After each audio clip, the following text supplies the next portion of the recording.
Panorama 15. La voz de las regiones.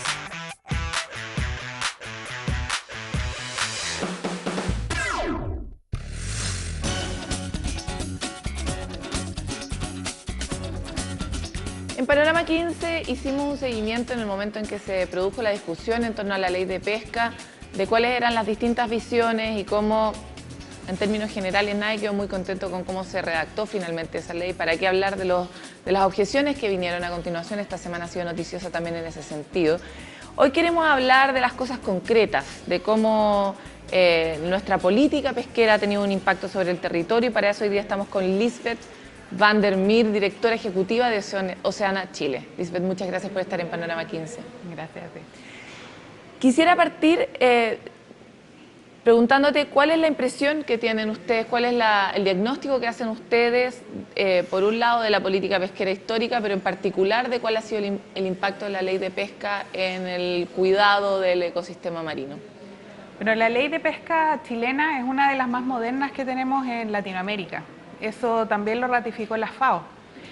Las herramientas que tiene esta ley son sumamente útiles para poder recuperar las pesquerías, que hoy día el 72% de las pesquerías chilenas se encuentran o sobreexplotadas o colapsadas. Si se utilizan adecuadamente estas herramientas, como son, por ejemplo, que las cuotas se definan por los comités científicos y existe un comité de manejo que administra esta pesquería para poder recuperarla, esas son cosas claves que se necesitaban en este momento para poder recuperar las pesquerías. Ahora, todo el proceso ha sido muy lento. Hay que entender también que cuando uno hace una ley nueva, también debe haber la dotación y la capacitación del gobierno para poder llevarla a cabo. No ha sido algo fácil. Por primera vez, muchos de estos participantes de la pesca, pescadores artesanales, industriales, plantas de proceso, se han sentado en la mesa a discutir qué es lo que se debe hacer para poder mejorar la pesquería, para poder recuperarla. Entonces la ley sí tiene estas la ley está buena, pero la implementación no ha sido la más adecuada. Sí, ha sido muy lenta, han salido planes de manejo recién ahora y están incompletos. Eso hay que trabajarlo.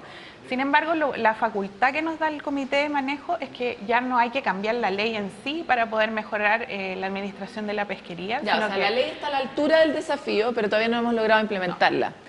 Y en su diagnóstico y viendo cómo ha funcionado, ¿cuándo podríamos empezar a ver resultados del impacto de la ley de pesca en los ecosistemas? Bueno, el problema también es que una vez que cuando se decidieron las cuotas y se tuvieron que bajar a la mitad porque era realmente los peces que podíamos sacar del mar, no se acompañó de lo que se sabe hoy día es la pesca ilegal. Es un gran problema que tenemos porque las cuotas no se han adecuado a la capacidad que existe para pescar. Entonces, al fondo, hay muchas pesquerías como la merluza común que se sigue extrayendo lo mismo, aunque la cuota haya bajado. Y eso también hay que regularlo. Entonces, hasta que no tengamos protocolos de trazabilidad, de seguimiento y de monitoreo. Y fiscalizadores que puedan de verdad ejecutar la ley. Y también una política pública detrás de la fiscalización. O sea, aquí no es solo Senapesca el que está fiscalizando, aquí tiene que estar Carabineros, la Fiscalía, una serie de coordinaciones que se deben hacer para que la pesca ilegal se elimine en Chile. Bueno, la mayoría de los decomisos, por lo menos de los que cubrimos aquí en Panorama 15, son hechos por Carabineros, claro. Encuentran autitos o camionetas en las carreteras. Ahora, tenemos aquí ustedes tienen una definición, una opinión respecto de la pesca por arrastre y en el fondo, ¿cómo vamos a parar eso? O sea, la ley de pesca no necesariamente prohíbe este tipo de pesca y sin embargo igual destruye de forma muy profunda los ecosistemas. ¿Cuál es la postura que tienen ustedes? Bueno, esta fue una de las promesas que hizo la presidenta Michelle Bachelet de disminuir paulatinamente la pesca de arrastre en Chile.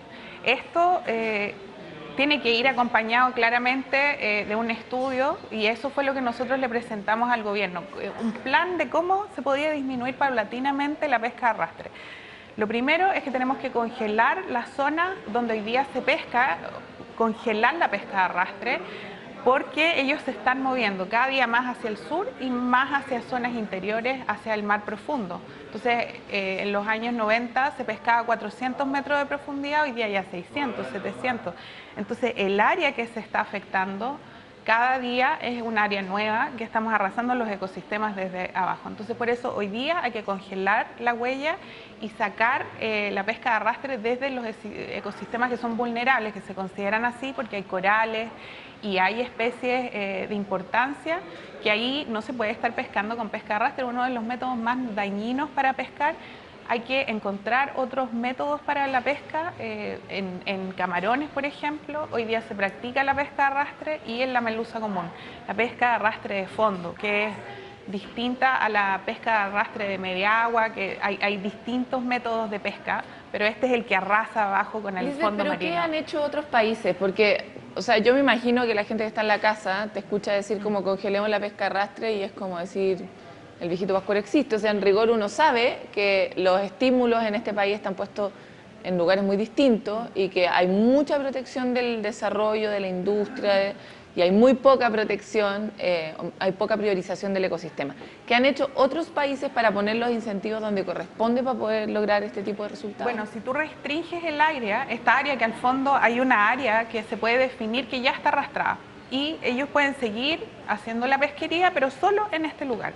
En Nueva Zelanda se ha hecho, claramente el mejor método es eliminar la pesca de arrastre. Eso es lo que nosotros estamos apuntando. ¿Y otros países lo han hecho? Sí, en Estados Unidos no hay pesca de arrastre, en muchos otros países, incluso Europa también ha definido dónde se puede pescar con arrastre, pero es un cambio grande.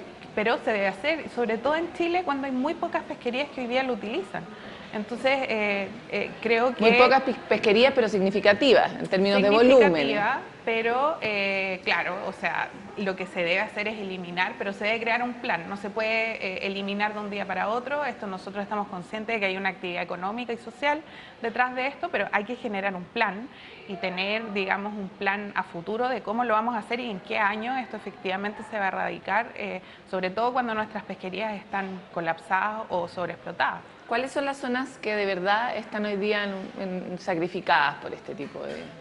¿Cuáles son las zonas críticas en Chile? Bueno, la pesca de arrastre hoy día va desde la cuarta a la séptima, octava región. Esas son sobre todo en el área costera donde se pescan los crustáceos. Ahí nosotros tenemos filmaciones de, bueno, ahí ya no hay nada.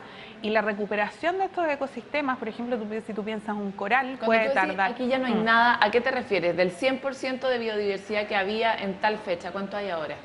Bueno, nosotros estimar eso es imposible porque no sabemos lo que había antes.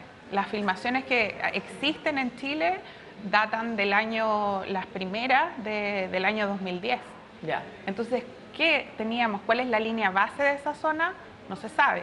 Lo que sí es que nosotros hemos ido a filmar en zonas donde la pesca de arrastre no ha podido llegar porque hay un poco más de roca, entonces se les enganchan las redes. Y ahí se puede apreciar cómo fue el ecosistema en su momento. ¿Y la comparación? Es dramática. O sea, nuestra costa chilena tiene efectos de surgencia. Se llama que es el mar más rico del mundo casi. O sea, este es el mar que posee los mayores recursos. Nosotros somos un país pesquero, al igual que Perú, es por la corriente de Humboldt. Y esta corriente va hasta el Ecuador. Entonces, este es un ecosistema que realmente no existe en otra parte. Las especies que están acá no existen en otra parte. Entonces, por eso, nosotros tenemos que cuidar nuestros recursos. ¿Qué vamos a hacer con, o sea, de qué forma uno podría realmente proteger hábitat? El año pasado la presidenta anunció la creación de este parque marino en la zona de Isla de Pascua, pero también en las Islas Desventuradas. En el fondo, ¿cuál es el impacto de estos parques marinos? ¿Tenemos la capacidad de cuidar lo que decimos que vamos a cuidar? Porque una cuestión es decir, mira, de aquí para allá no se puede, pero de ahí a que alguien pueda realmente proteger, da la impresión de que no tuviéramos suficientes elementos para cuidar.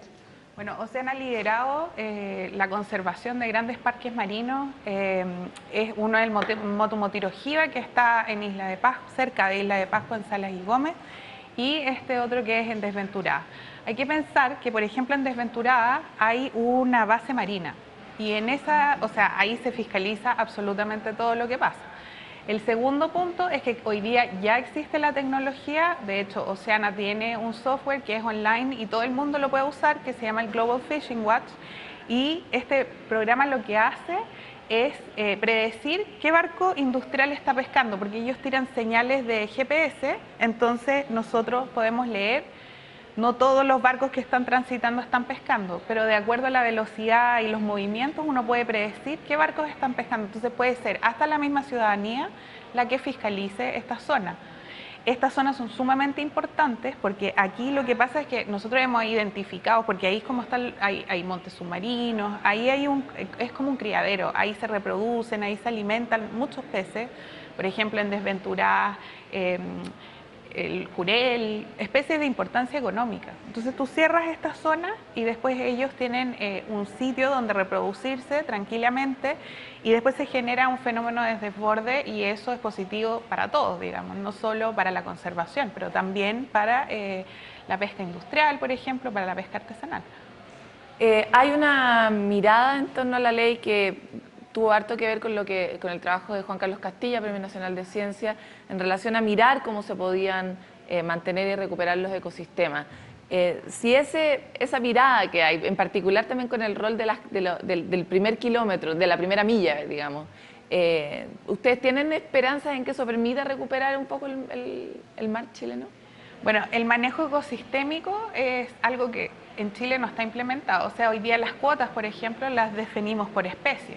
Pero todas esas especies tienen una relación entre ellas, claro. Entonces, cuando uno maneja algo monoespecíficamente, no hay por dónde, digamos, que esto sea un manejo ecosistémico. Esto es algo que se está tratando de abordar, pero va tan lento que ni siquiera existe la ciencia certera para decir, bueno, ¿qué relación tiene la merluza con la sardina, por ejemplo? ¿Qué relación tiene la jibia con la merluza? Todo eso son procesos biológicos que nosotros todavía no tenemos el conocimiento suficiente para poder regular y claramente cuando se pesca una se debería pescar menos de otro porque todo tiene una relación en el ecosistema. Sí, a nivel costero, el manejo ecosistémico ha tenido sus frutos, sobre todo como por ejemplo con pesquerías como el Loco, pero todavía hace falta esto de la fiscalización. Eso es lo que todavía nos queda un tremendo agujero en cómo vamos a abordar la recuperación de las pesquerías. Lisbeth, brevemente porque nos queda de verdad un minuto, ¿qué se hace con la industria del salmón? Eso es una pregunta de oro y claramente lo que se debe regular son las densidades. Esto es lo que se ha hecho... ¿A qué te refieres con las densidades? En la capacidad que tiene nuestro ecosistema para contener una cierta cantidad de salmones por metro cúbico. En el fondo no a llegar a los salmones, es como el concepto de... Hay que cultivar menos. Hay que cultivar menos, hay que preocuparse de eso porque por eso tenemos enfermedades, por eso tenemos este gran uso de antibióticos, 500 veces más que en Noruega, y de antiparasitarios. Es porque los salmones están hacinados y nuestros fiordos no tienen la capacidad para sostener esa gran cantidad de peces, 800.000 toneladas. Es más que cualquier pesquería en Chile. Terrible. ¿Ha habido ejemplos de cómo eso se puede frenar? Bueno, Canadá, ellos tienen un límite de densidad. ¿Su industria es rentable? Porque esa es la gran pregunta de los chilenos al final. La industria, a medida que ellos vayan bajando la densidad, va a subir el precio, si eso es lo que pasó con el brote de algas. Hubo menos oferta, la demanda sigue siendo la misma, entonces el precio sube. Y eso es lo que se tiene que regular, la cantidad de salmones que efectivamente se pueden producir en Chile. Bajo nuestra visión no se pueden producir más de 400.000 hasta que este sistema empieza a colapsar. Vienen los virus, tenemos el doble hoy día. Tenemos el doble. Ya. Muchas gracias por estar, se nos acabó el tiempo. Muchas gracias. La mirada sobre el mar chileno, Juan Carlos Castillo tiene una frase y dice que nosotros debiéramos dejar de mirar tanto el territorio y entender y mirar y entendernos como un maritorio. Tenemos una costa gigante, rica, diversa, de la cual no tenemos ni una información, vemos solamente la superficie y nos relacionamos ahí como que te tiran un pescado para afuera. Y la verdad es que ahí existen muchas oportunidades, no solo en términos de mantener y conservar la biodiversidad, sino también en términos energéticos y de investigación científica y eventuales hallazgos que puedan ayudarnos desde la corriente de Humboldt a salvar, crear nuevas medicinas, quién sabe, el futuro. Lo dejamos con estas inquietudes y nos vemos pronto otra vez en Panorama 15.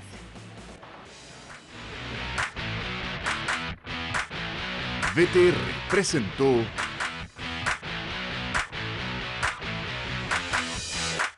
Estamos en tu ciudad. Miramos tu realidad. Panorama 15. La voz de las regiones.